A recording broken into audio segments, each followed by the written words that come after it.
loud. Recording in progress. Welcome, welcome, welcome to our Sunday crystal class. It is morning for me, but it is afternoon for many. So I will just say good day. Happy good day. So we are changing direction or I am changing direction in what I'm going to be teaching and how I'm going to be teaching.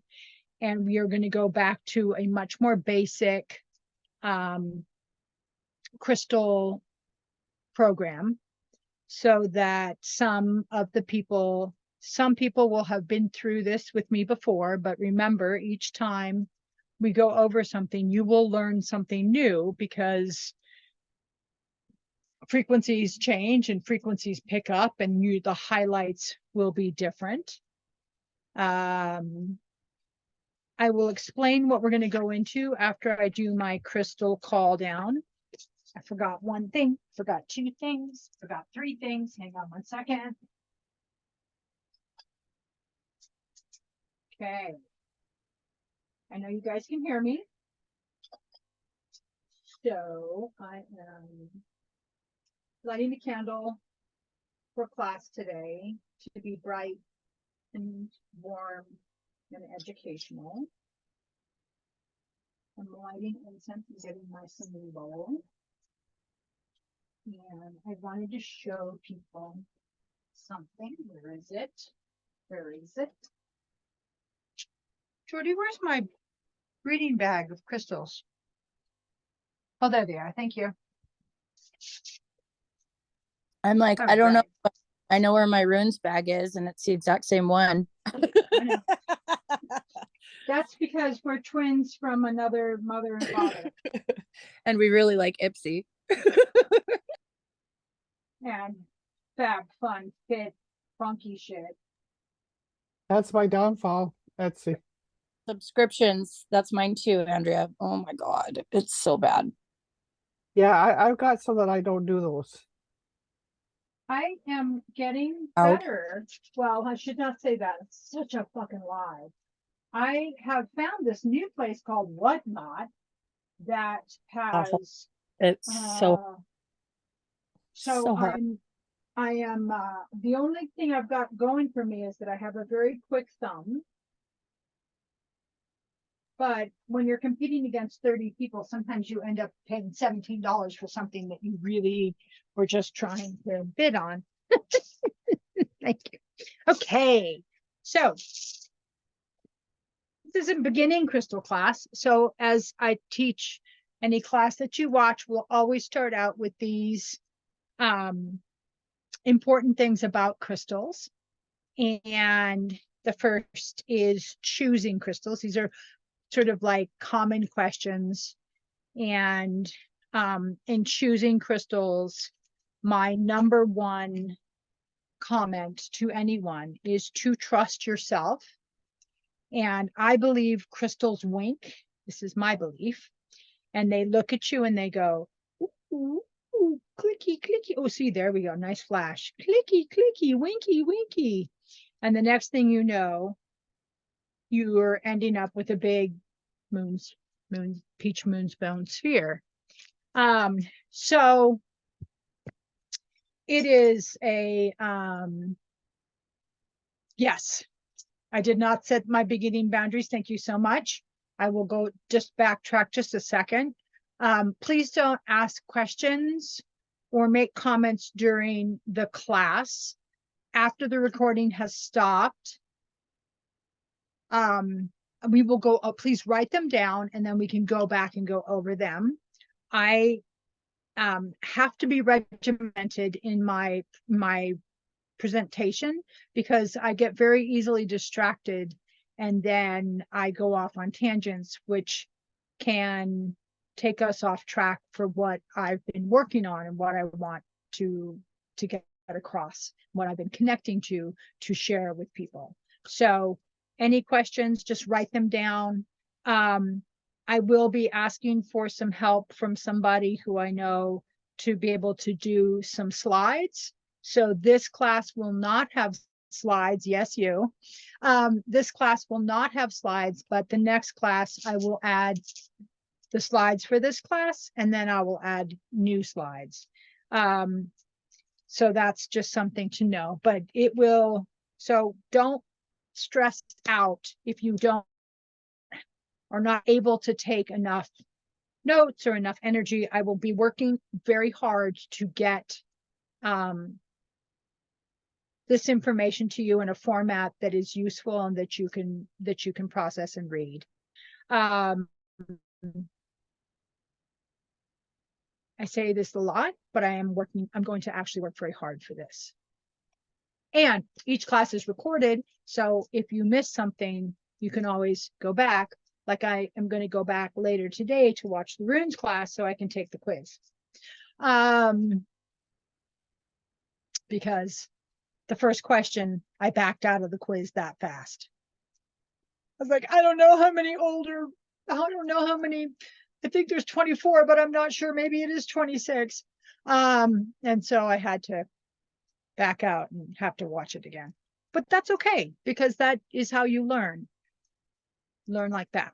Anyway, back to the beginnings of choosing crystals. There's so many formats these days of buying crystals. You can buy them through Facebook, you can buy them through Whatnot, you can buy them on eBay, you can buy them on Etsy.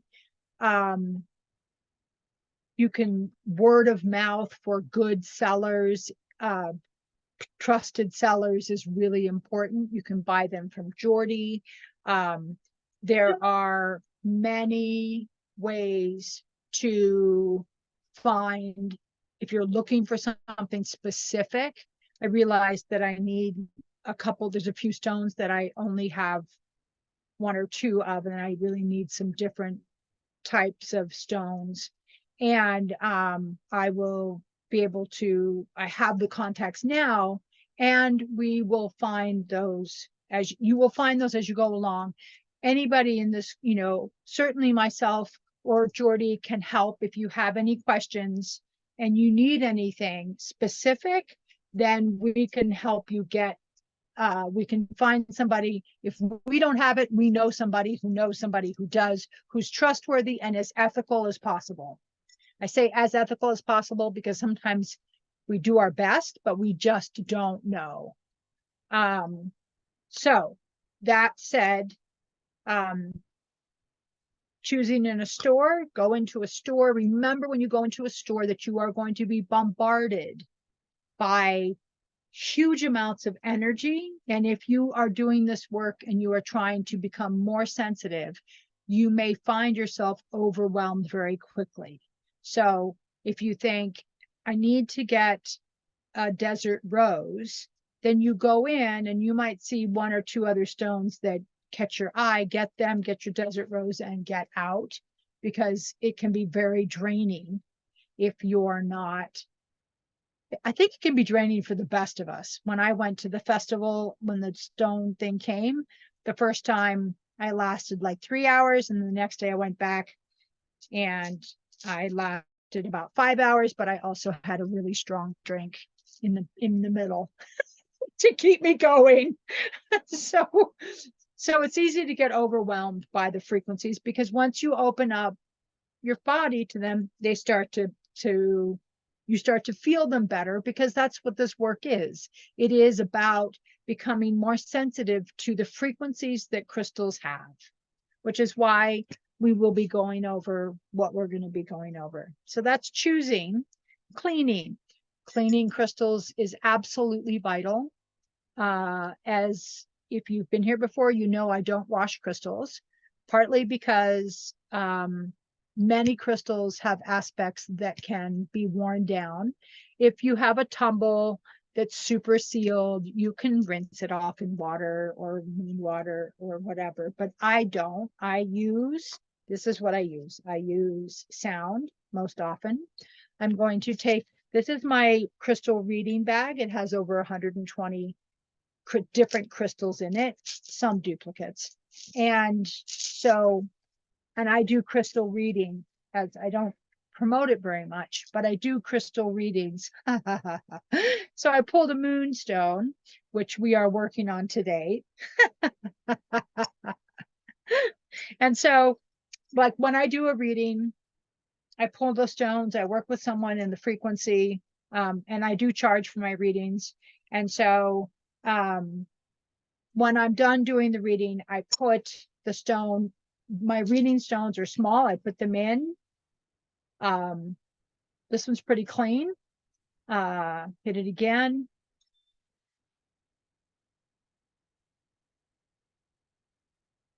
Do you hear how it keeps going on and on and on? To me, that is my signal. I like odd numbers, so I'm going to do it one more time.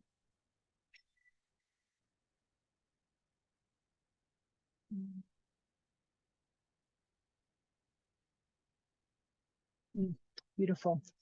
So that's one way to clean a crystal. Another way, particularly for big ones like this, is da, da, da, da. I'm feeling very demonstrative today, as you probably noticed. Can you see the smoke? Oh, you can't see the smoke. There we go. You can see the smoke. So you can put the smoke in you can put your crystal in the smoke while concentrating on cleaning it. This is not quite enough smoke for the size of this crystal. That crystal, I would probably use the singing bowl with it next to it. But I do run my crystals over smoke. And then I run them over smoke, and then that helps them clean. Another one that I have been taught a couple years ago by our lovely supporter Carrie, who taught me how to do this, which is being able to blow out the connections that a crystal has from all the people that have touched it. And that is, obviously, you ground, you center, you find that place in yourself. Your intention is for this stone to be clean. And you can then blow out the connections that are not true to this crystal, so that it can be as close to the crystal frequency itself, and that those veins of those crystals throughout the planet. And you blow with intention.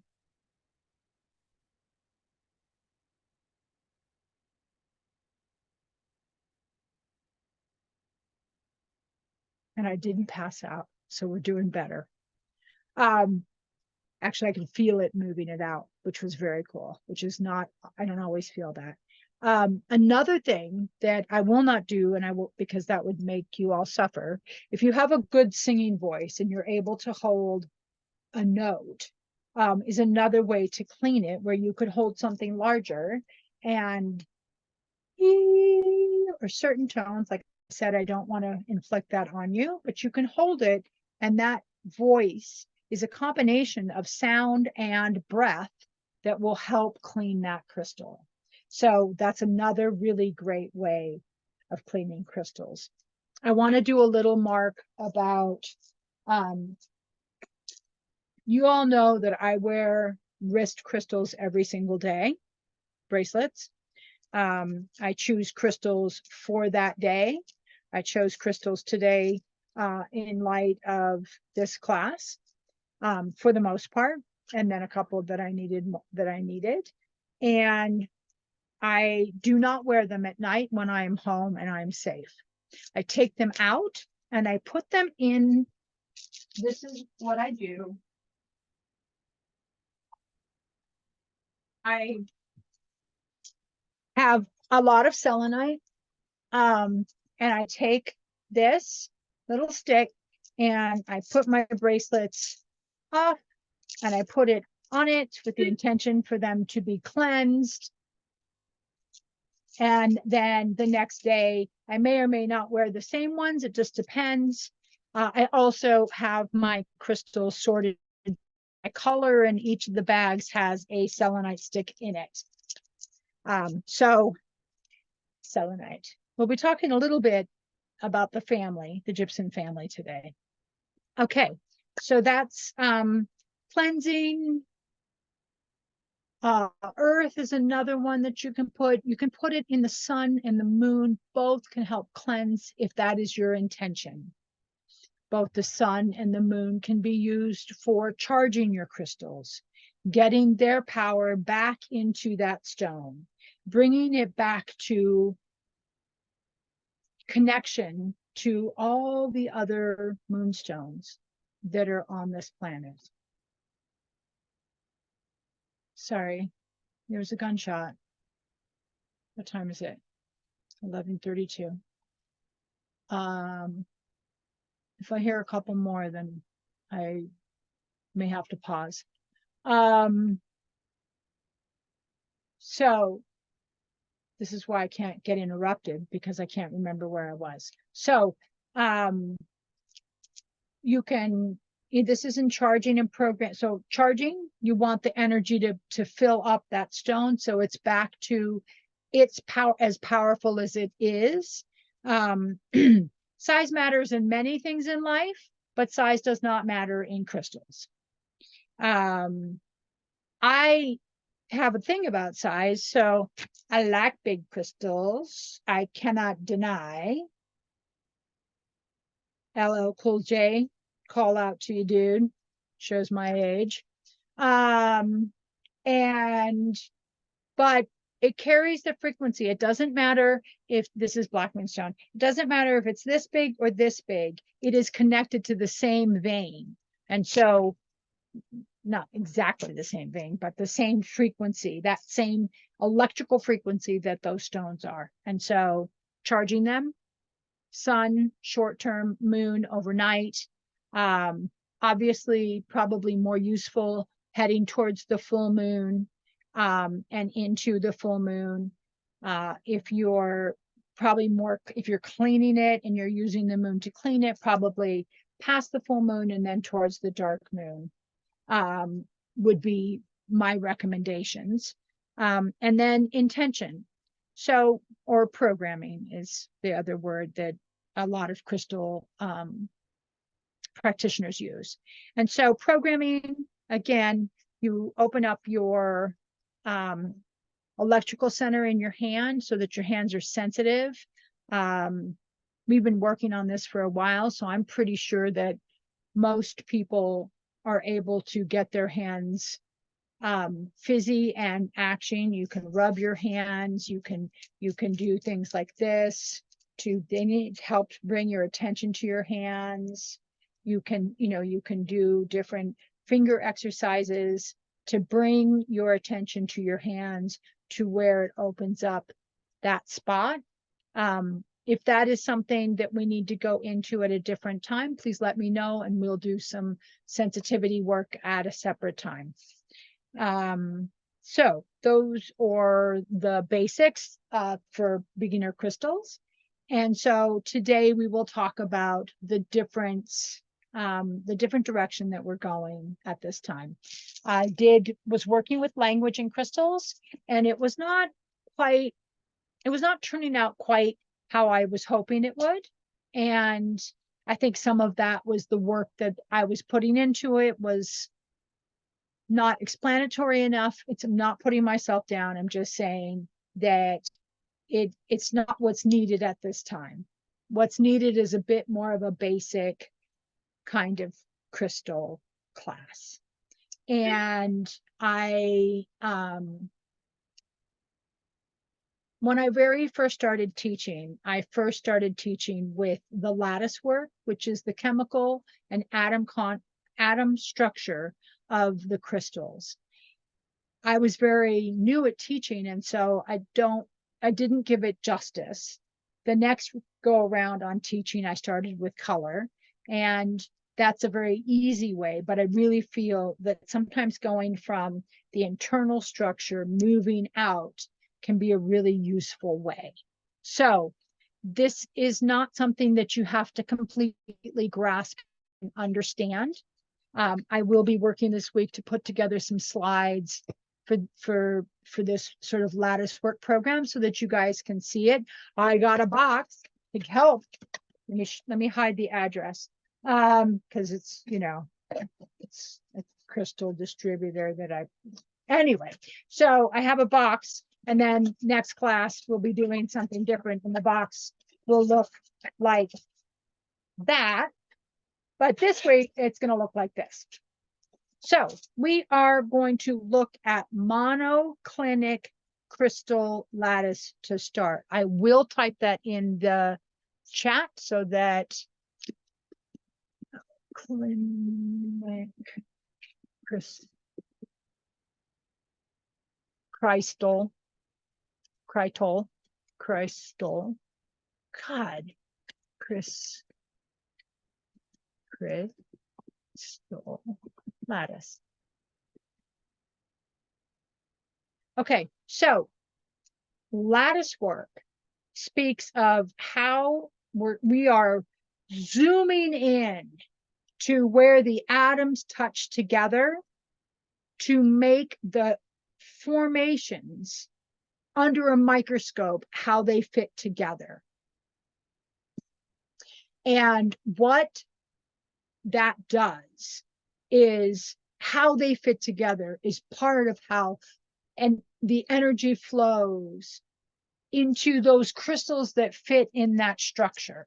So there's like this overarching theme, and then each of those different crystals are affected by the land that they come from, the kind of, you know, is it porous, is it hard, is it granite? That kind of has a change on it. Color has an effect on crystals. So there's all these other influences, but this is all the way down to the chemical compound where you've got atom, and atom, as opposed to Adam, Eve, and Eve. Atom, and atom working together. So the monoclinic crystal lattice is and I'm going to do a little bit of reading just because I can't get too casual with the language because otherwise it may not be accurate. Is the type of arrangements of atoms or molecules in a crystal structure. It belongs to one of 7 crystal systems, which are different ways the atoms can arrange themselves in a repeating fashion. In the monoclinic crystal lattice, the crystal structure has 3 different lengths. Okay, my box. Wish I had a little ruler. That would actually help. So here's 1 length. Here's 2. Actually, let's do it this way. Here's 2 lengths, and here's 3 lengths. Every single one of these, this is where the lattice construction is. Every single one of these are different lengths. They are not cubic, and we will get to other ones. They are not triclinic, which is the one that goes rhomboidal, goes woo to the side. This is very much a rectangle, and it is a very forward moving. The way that they connect is very forward moving. Some are not as forward moving as the monoclinic crystal is. So it's 3 different here, and then here, and then goes forward, and it moves fast. It's a fairly fast moving and forward moving structure. So I hope the box helps, because last time I tried to use my hands and it just didn't quite work. So hopefully the box helps. You can see each one is a different length, and even though a rectangle says that these 2 are the side, they're not the same size, and this one happens not to be, so it was like the perfect box. And so that's monoclinic. So it has 3 different lengths. 2 of them are perpendicular to each other, And then just like a Cartesian coordinate system. So don't know what that means, but I'll just keep moving on. While the third axis is inclined or tilted relative to the other two. So you got these two that are very here, and then this one comes in. That's why it's a rectangle. Imagine a three-dimensional grid in which each point represents an atom or molecule. And in the monoclinic lattice, the atoms are arranged in a repeating pattern along those three axes. This arrangement is not symmetrical in all directions. So it does not go on top. It goes in different directions. To visualize it, woohoo, my box. I'm going to keep this box for all my classes now. It has now got a mission in life. Its mission before was pretty good too. So it has, and where am I? To visualize it, a rectangle box that is tilted, right? It's tilted. This is where the tilt comes in. It's not tilted. When I first read it, I thought it was thinking about tilted, like tilted in here. This one looks better, where it was tilted like that. That's something different. It is like this, but it is tilted. Some are they layer on. Some do this. This goes like this. Bink, bink, bink, bink, bink, bink, bink. That's the sound of the atoms connecting, by the way. And the atoms and molecules through in the crystal structure fill the box. So it also fills in the same space, doing the same thing. Overall, the monoclinic crystal lattice has a unique structure due to this tilted axis, because it's not straight up and down. It is the rectangle is tilted, not tilted like that, but tilted like this.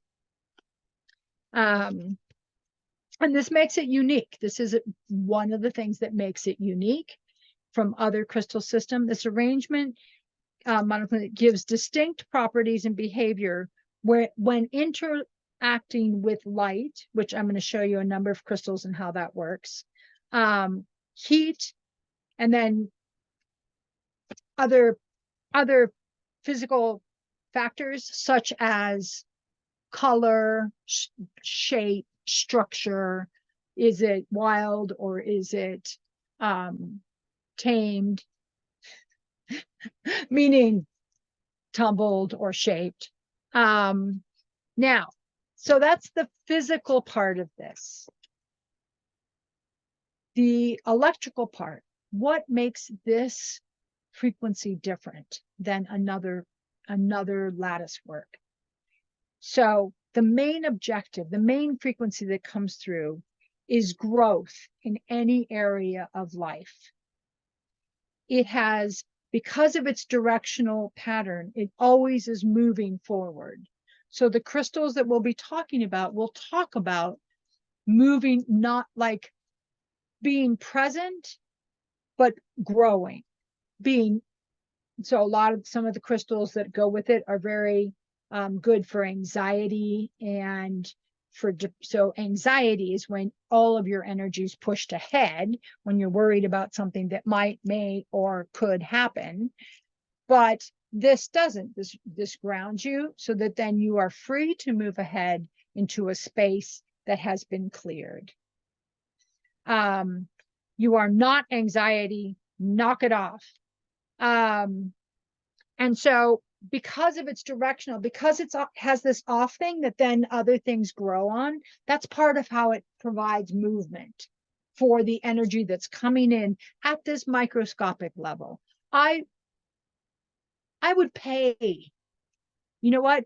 Maybe I will. Maybe I'll go to the university and see if I can get someone to show me what this looks like under a microscope. like an electron microscope with energy, if we were to fire different colors into that structure. That would be, Awesome.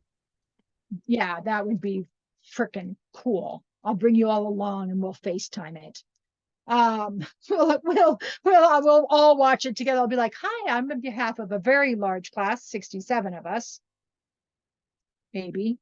And we would like to, I have goals, I have dreams. I have had 67 people in my class once, so freaked me out, and I kind of froze for a few minutes, but then just decided that I didn't care and kept going. So one of the things, again, this energy coming through this lattice work, it helps keeps us present, but moving forward. So you will hear words that go with these crystals as settlement, but also progress. You'll hear being present, but moving forward. It helps see the truth of things. And there's also a detox factor especially in detoxing out our, like, it didn't say this, but I would think if you have lymphedema, probably one of these stones, because it's detoxing out the limbs in the body, which our organs, our torso very much does a lot of the detoxing, but it gets settled into our jiggly arms and into our nice, stocky, good, strong thunder thighs and all of these parts of us. And if you have lymphedema, which is, I feel for you, and I'm so sorry if you do, because it is absolutely fucking painful. And this would be, these kinds of stones would be really helpful for that detoxing, particularly of the outside limbs, as opposed to something very specific for the liver or kidneys. But this is a factor. So that is the lattice work part for today. I'm not sure which lattice. There are 7, and 6 are crystalline and 1 is not. One is called Amorpheus, and it is abalone and obsidian, and it is the amber. It's the things that are not actually crystals. Even though we think so much of obsidian as a crystal, it's not actually technically a crystal.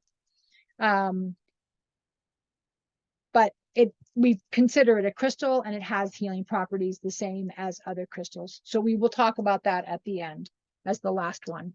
All right, so we are going to talk about a stone that I'm going to need some more of, because I realized that I had a bunch of draggy jade, and I had a bunch of some other stuff, but this is called serpentine. And I have a lot of crystals and a lot of stuff. And I found a bunch of epidote, and I found a bunch of other stuff that kind of looks like it, but not. This is serpentine.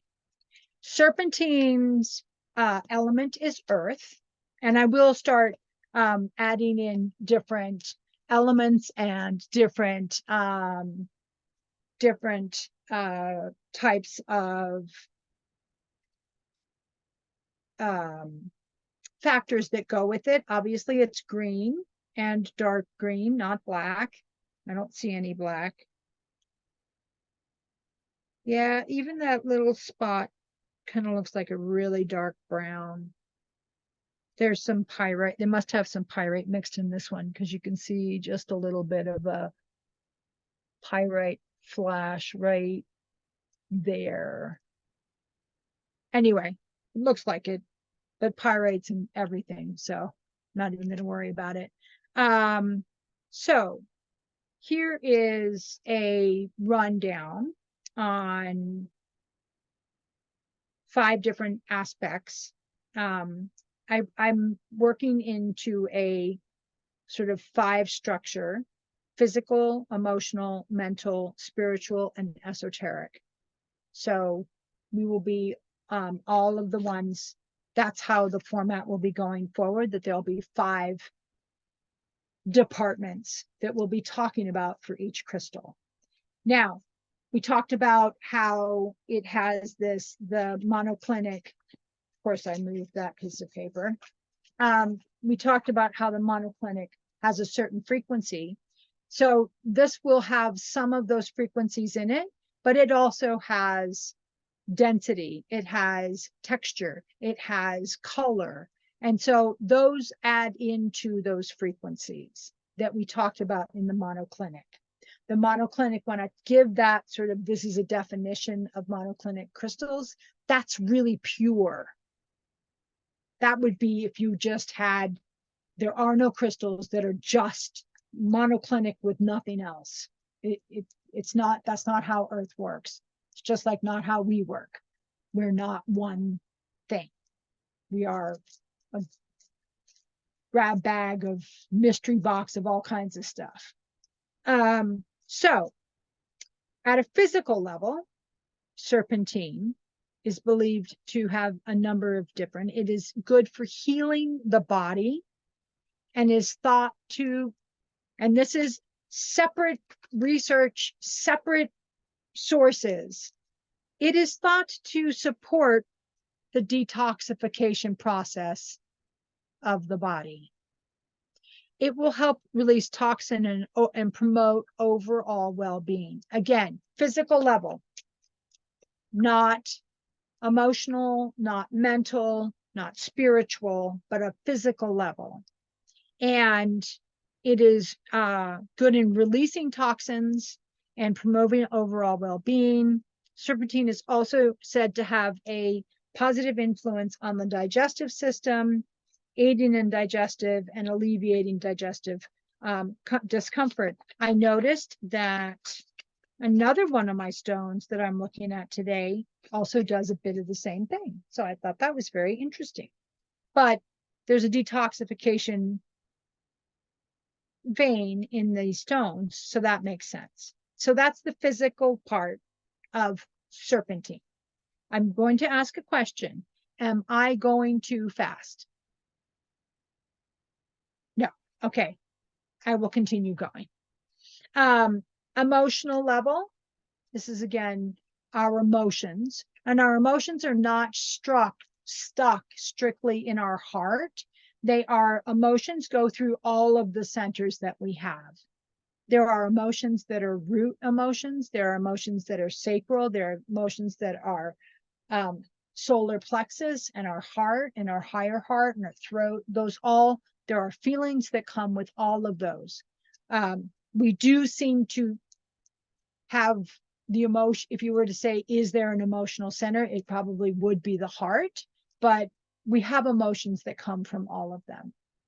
So in the emotional level, serpentine is associated with the release of negative emotions and allowing a person to move forward with positive emotions. Again, thinking about the monoclinic and the positive movement forward. So it's breaking, it's shifting the things that are not allowing positive movement forward. It is a calming and soothing stone, especially after emotional turbulence. It promotes inner peace and harmony and self-balance.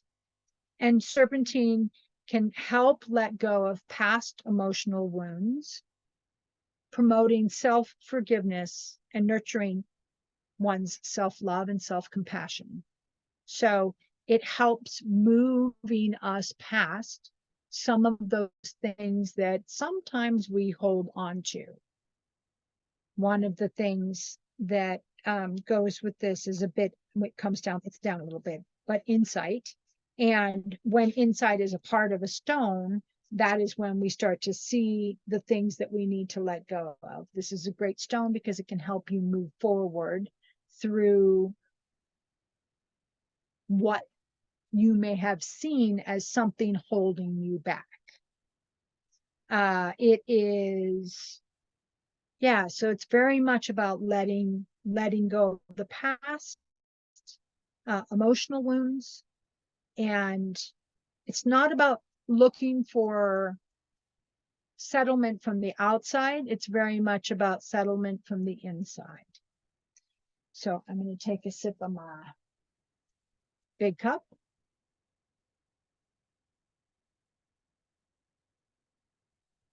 So the mental level, serpentine is thought to have a positive impact on mental clarity and focus. This is another trend that I saw with the stones that I chose today, which I think is interesting because a couple of them talk about clearing mental fog.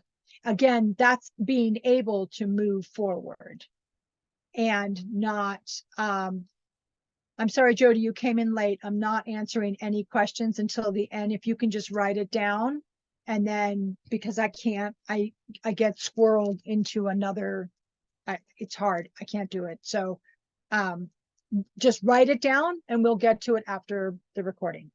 Again, we're talking about the mental level of serpentine, and it's helping us move out of the fog. Now, that fog can be from work, where we take too much on at a mental level. If we have a job that requires us to have that mental movement, so most jobs require us to have a certain amount of mental acuity and to do those jobs, and this can help you move out of that fog. It can help in balancing that mental emotional part of us and give us that inner stability. We were talking about that at the heart, that also includes at the head. I using this as in terms of the mental aspect and level of things, even though higher up is, we'll talk about that in a minute. It's balancing inner stability, and it promotes and supports problem solving and decision making processes. Again, if you think about movement and things moving forward, being able to problem solve and being able to make decisions is part of how we move forward as humans.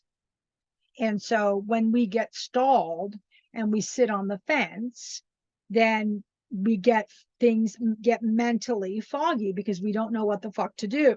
And so you're going to have to put an explicit rating now on this YouTube. So we have that sort of moving out of that fog.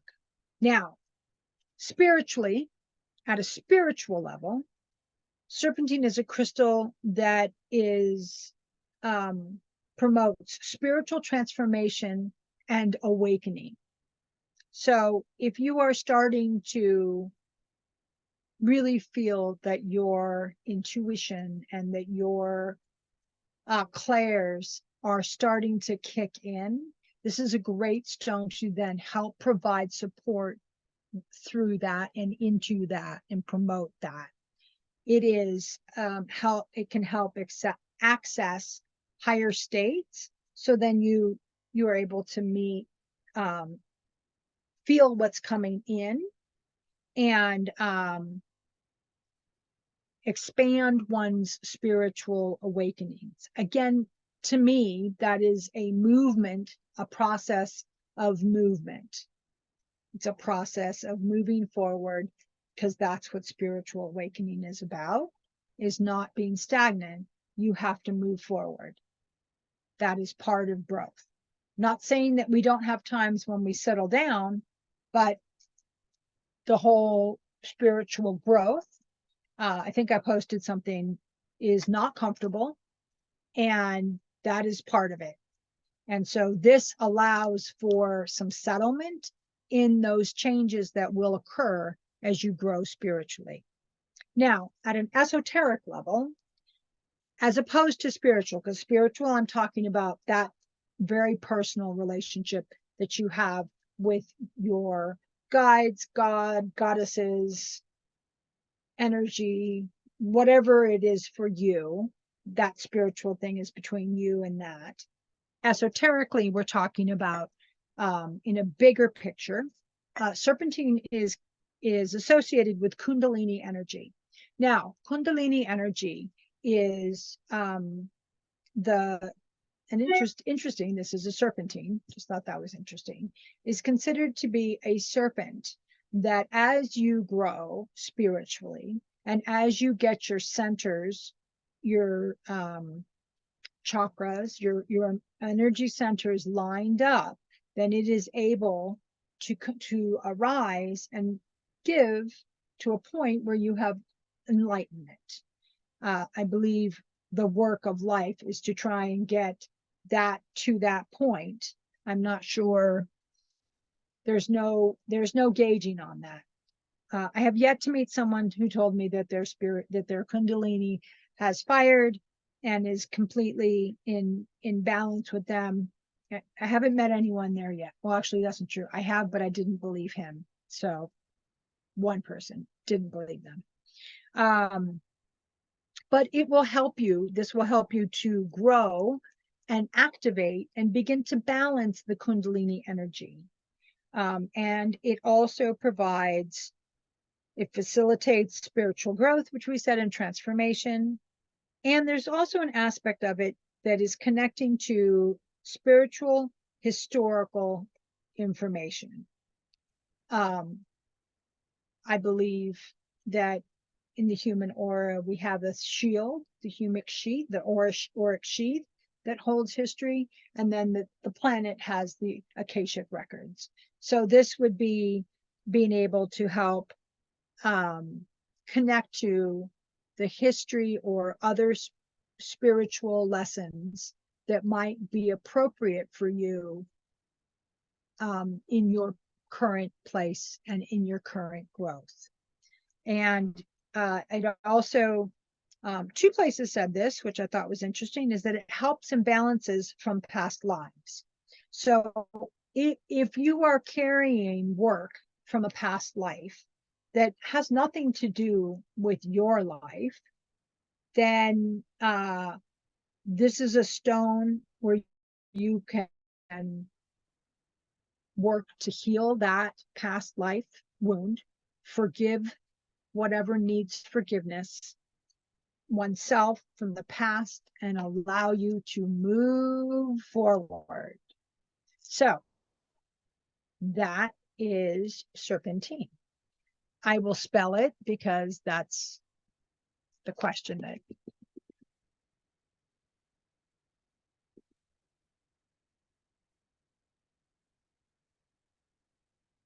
okay. Oh, thank you. Oh, Jordy, you're such a fucking gem, man. You are so awesome. Yes, see? My box was right. There's always that feeling that you might not be right when it comes to talking about a box. So, that was serpentine. Now, I'm gonna quickly, I will put this in the slides that I'm planning on doing, but I'm gonna quickly go over a number of the more common crystals that are monoclinic. Azurite, charoite, chrysocolla, desert rose, epidote, gypsum, hiddenite, howlite, jade and jadeite, kunzite, lazulite, lepidolite, malachite, manganite, moonstone, muscovite or mica, pedalite, scolecite, selenite, serpentine, talc, tremolite, and wolframite. Wolframite. I have a piece of it, but I only have a little tiny piece and I don't know much about it, so I didn't want to work on that. So the next one we're going to talk about is the desert rose. Now, these are part of the selenite family and the satin spar family, same family. And they really do look like roses. They really do look like roses. They have a lovely soft feel to them. But if you get them wet, they will melt. And I have this other one, which is like the strangest one of all of the ones that I have. It has thicker petals. But they have a lovely soft feel. And we will again go over the 5 levels. The physical level, it ties to a number of different things. It ties to the respiratory and allergies. It's also about strengthening the support system and providing overall vitality. And some, one place mentioned it, was that it can help in healing skin conditions and enhance physical endurance. Actually, I saw the endurance a couple times, but the skin conditions, I only read it in one place, so I'm not as sure. So that's the physical attributes that come to this. Healing physical things with crystals is real, and down the road we will touch on that, and we will go over different combinations that can help for certain more common ailments, not in place of medications or medical doctors, but complementary to and to support whatever you're doing medically.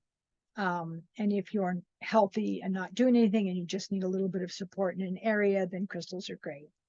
But I don't feel that they are a substitute when you have medical concerns. Now, emotionally, it is grounding. They're very grounding and stable. They give that sense of stability. It is, especially during challenging times. And I actually remember that I had a fucked up week. This was not this week, but it could have been this week, but it wasn't this week.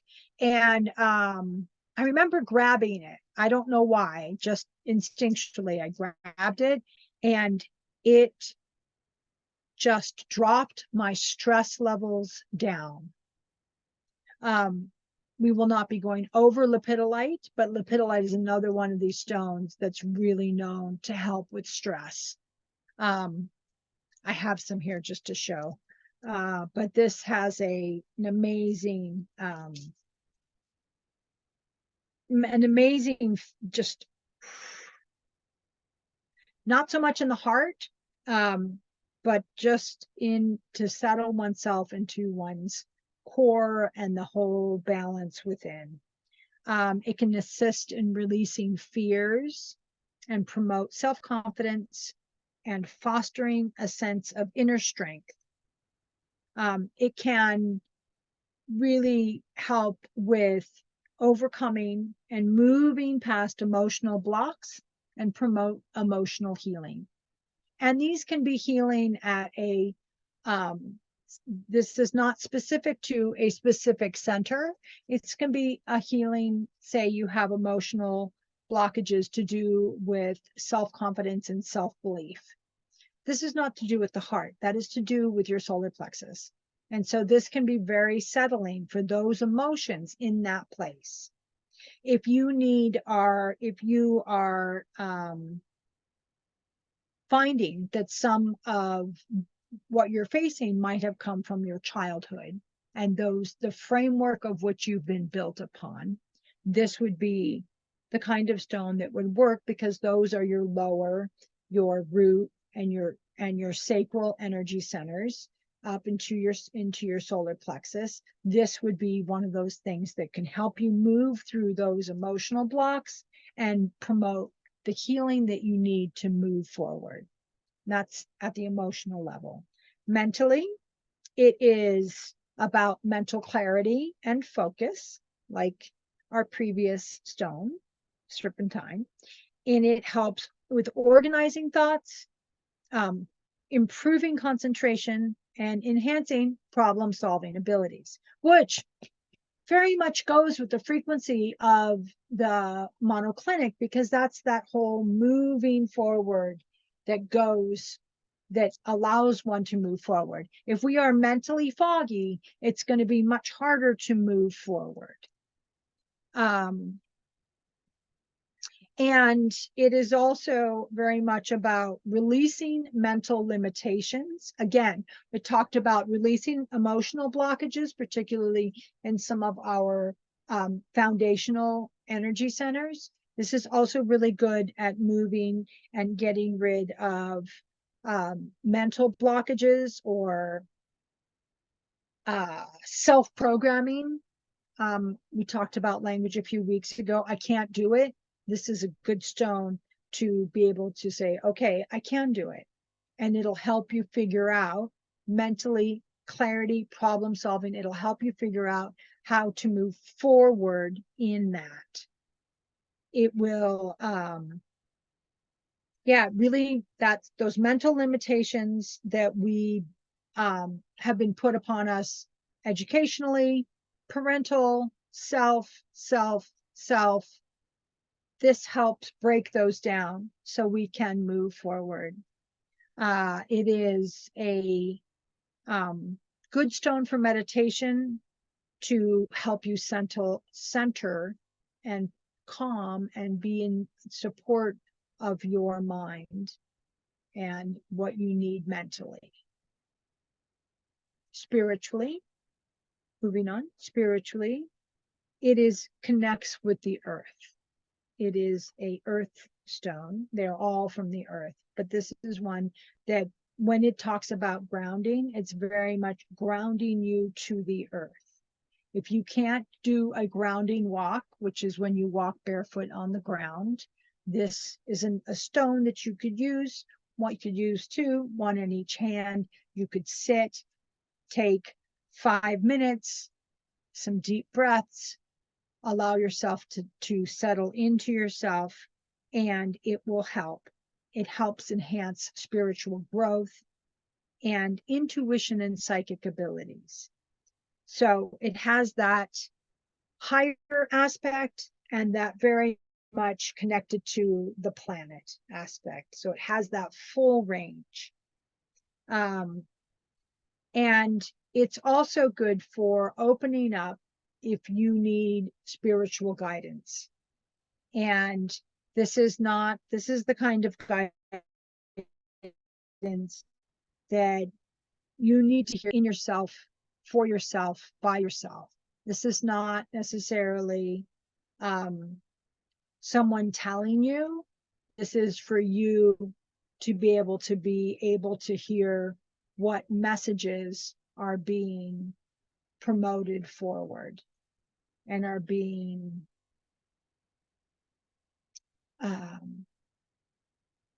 just that connecting to the higher things.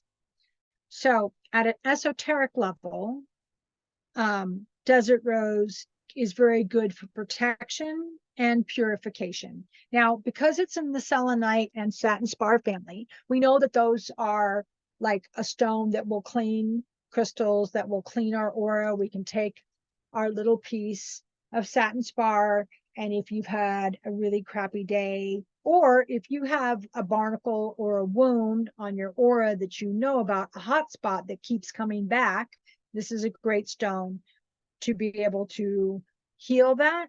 And this is another one that you can do to heal those kind of barnacles that can sit upon us at a bigger picture. It is the higher realms moving forward, processing. So the esoteric, again, shielding, it's good for shielding if there are negative influences, and or if you feel that you're being somehow psychically attacked. I just need to make a little asterisk by this. It's actually very rare that people are attacked. It is much more often that we put ourselves in a situation where we pick up negative frequencies in ourselves. So I know that it's kind of popular to talk about being hexed or being, I don't know, I was going to say hunted down. And if you're strong in yourself, that's not going to have any impact on you. But this can help with those negative. So if someone is thinking shitty about you, this can help with balancing that aspect of things and not have that coming into you. It's also good at clearing energy blockages. This is a really good clearing stone. We talked about the emotional, we talked about the mental, and we talked about the spiritual. And then in a very much bigger picture, this allows for positive energy to flow in. And yeah, if you have these, these hot spots, most of the time we allow it in. We have invited that shit in. And I don't care who you are. I've done it, and we all do it. We all do it by getting pissed off at an ex. You can't, especially when you have children, you cannot, you are not in a situation where you can block or do a freezer spell or do something funky about someone else that you have to deal with on a regular basis. This is very good in protecting yourself and being protective of yourself, and then being able to move forward through that. So, desert roses. Lovely. So the last stone for today is moonstone. Now, moonstone as a whole, each moonstone, peach moonstone has a different frequency than black moonstone or white moonstone. So it's super important to remember that this is an overarching view of the frequency that moonstone carries. A black moonstone, peach moonstone, and a black moonstone will have a slightly similar feel, but they will feel different. I did not go into a specific color. I just went in, we're talking about the lattice work. The lattice work in each of these is the same, including a wild one and the one that I pulled from my reading bag, a tumbled one. So, moonstone. And the big key with moonstone is new beginnings. Now, obviously, well, I shouldn't say obviously, because sometimes things aren't obvious, but moonstone has a huge connection to the moon and to feminine energy and to that aspect of mystery and self-discovery and insight and intuitions. Now, the great thing about moonstone and other stones that are in this other part of monoclinic, the great thing about it is they have great flash. Like you can, it has these lovely, my peach one has a lovely one. Let me find it. Okay. It's got a good flash. And so moonstone's a little flashy. Moonstone, again, this is not specific to a single moonstone. And it is to do with feminine energy. So for a man, if he is out of balance, where he has expended so much testosterone and so much male frequency that he needs that balance, then moonstone's a really great stone for men. It's also really great if you, at a physical level, if you have reproductive or hormonal challenges. It's good for PMS and menstrual discomfort, and it helps with childbirth. It's a stone that is to do with childbirth and it's one of the terms with moonstone is new beginnings, which makes sense because that's a new beginning. It's also helps with the later change in life, as it allows for an assistance in balancing bodily fluids and promoting well-being, which if you're perimenopausal, you will know that that's really needed, because everything seems to be out of whack, even though it may not actually be. It just feels like it. So that's the physical level. Emotionally, I'm going to hold my beautiful peachy, and I've got a little white heart with a flash. Ooh, ooh, ooh, ooh, ooh. That is so pretty. That whole thing flashes. And then I got another peachy. Hang on, where's the flash in it? Oh, it's over here. It's on the edge. It's hard to see. So I'm going to hold this while I talk about this. Emotionally, Moonstone is associated with emotional healing and balance. Again, it's like a number of other aspects. It calms one from with emotional healing and balance, and it soothes emotional stress. It calms the mind and promotes inner peace. All these things are necessary for moving forward, because you can't move forward if you're in a state of chaos. It doesn't work. You have to deal with your chaos. You need to calm it down. It doesn't mean it's going to go away, but you need to calm it down, because that's how you focus on you're focusing on the bigger picture. I realized just now that I'm wearing the wrong glasses for class, because this ones are all super reflective. Sorry about that, guys. Girls, ladies, folks. So it is very much to do promoting with that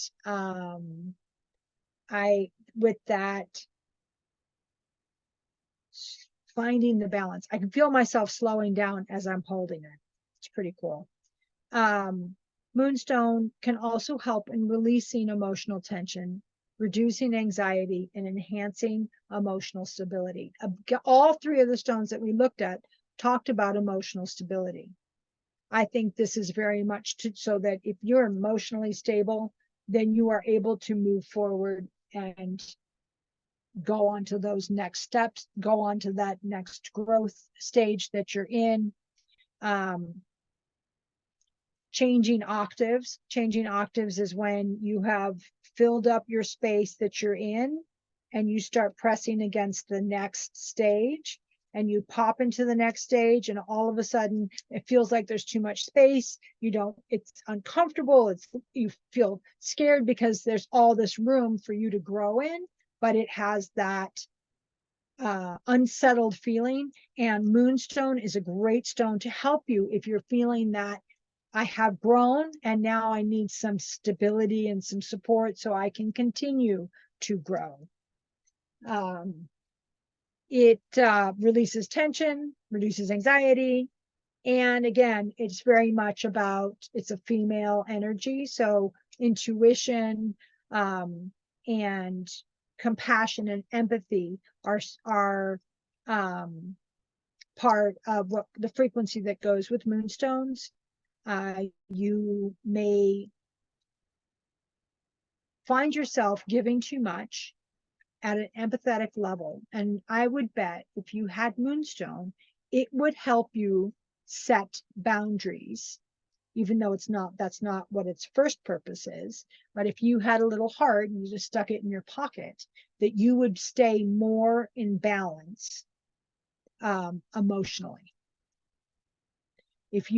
I would think if you know you have to meet with somebody and it's going to cause you some emotional discomfort, that a moonstone could be very good at helping you calm the anxiety down and to help with that emotional stability. Now, at a mental level, moonstone is about mental clarity, I just read that. You're not.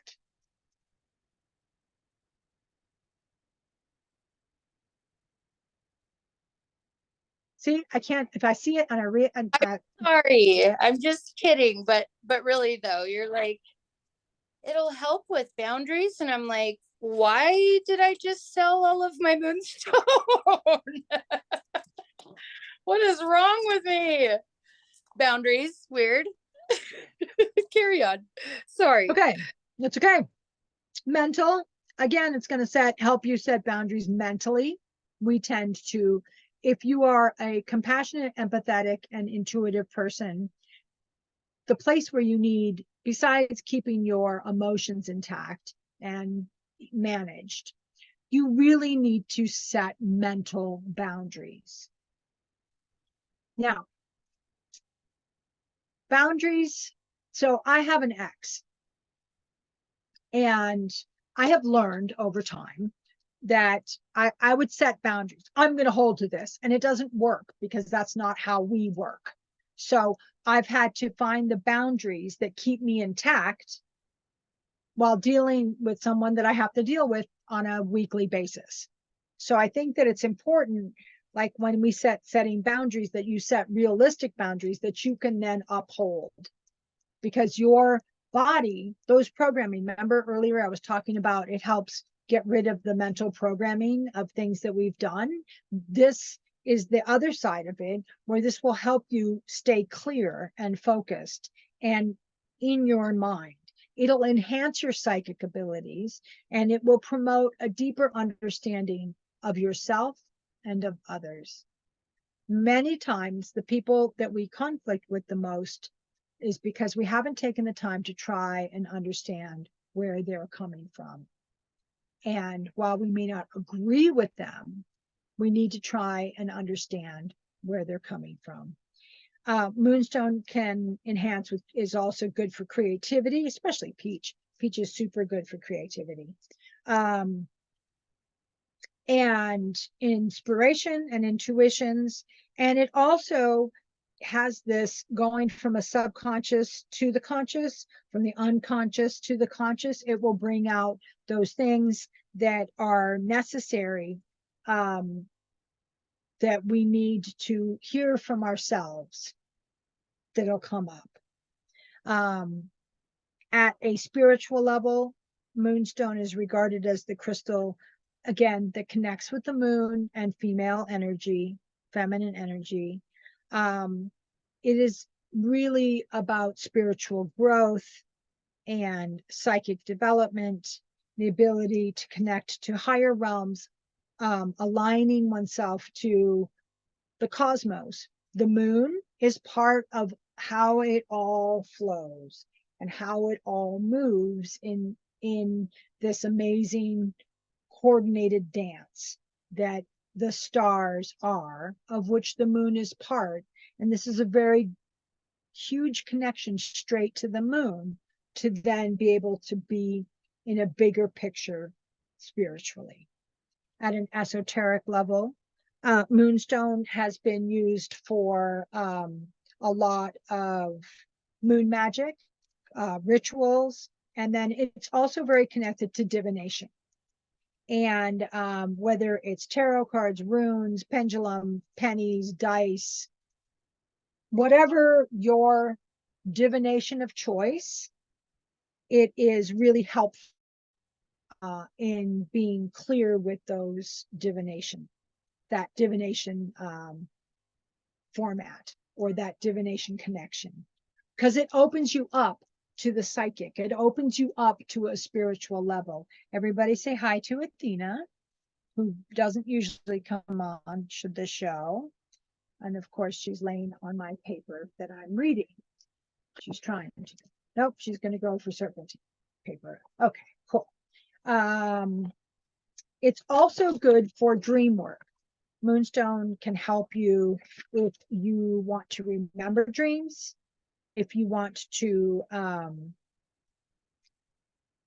have better recall, and then if you want to have lucid dreams and practice that. Moonstone is one of the stones that can be very, very helpful. But again, remember that each moonstone each type of moonstone has its own frequency. And you know what? Each stone has its own frequency.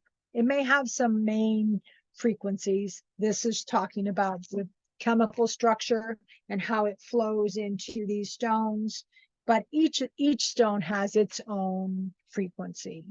Now, I wanted to show a couple of other stones that are part of monoclinic, so that you haven't, because you've got to, I think I've at least, hopefully you've been able to get a feel for what the monoclinic energy is, and it'll make more sense then that you know that lepidolite is a stone that is monoclinic.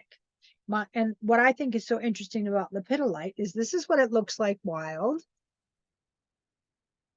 And then I have two different, and this is what it can look like not wild. And they're both lepidolite.